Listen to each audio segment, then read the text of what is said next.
Hey, happy Tuesday, happy book review day. Today's book is Bronson Lemer's book, The Lonely Veteran's Guide to Companionship.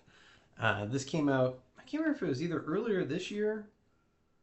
Yeah, earlier this year. I saw him talk up at Magers and Quinn. He did a reading, he was in conversation. It was a lot of fun to see him. In full disclosure, Bronson and I went to graduate school together. But I love his writing. He writes what he kind of calls memoir essays, and they work independent of one another, but then collectively they tell a story as well. So you can see table of contents. We have a number of stories there. Most one of the stories explicitly talks about basic training, and that one's super interesting. I think that was called like Battle Buddy. That was actually one of the ones he read at Makers and Quinn, and it has some interesting parts about basic training. As somebody who never went, never served, I don't know much about that other than from my friends who have.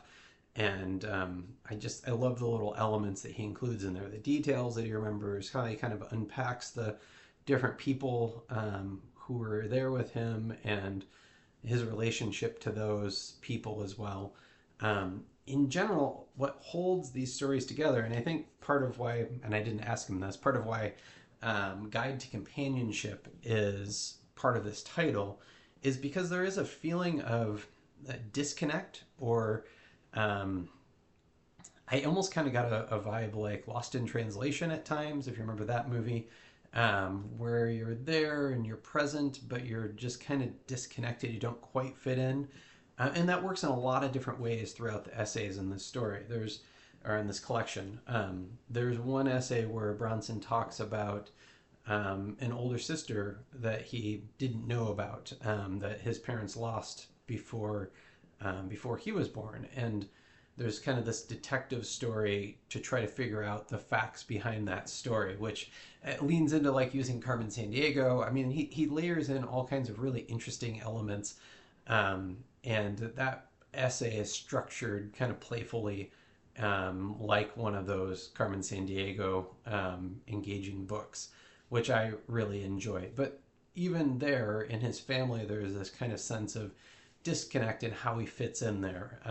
It works through the stories where he talks about being open about his queerness and how he fits in that community or doesn't fit in that community.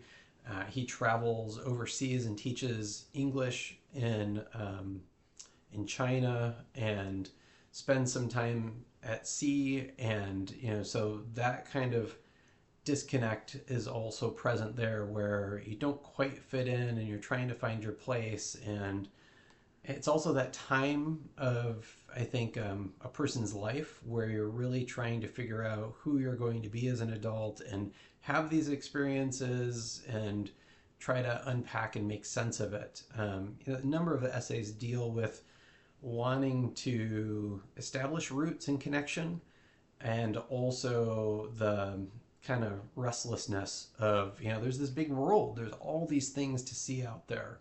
I don't know if he intended this necessarily, but I do know a number of my friends who are veterans, talk about how difficult it is to reintegrate into society, after they have served and had this support group and these unique experiences that people back here don't have.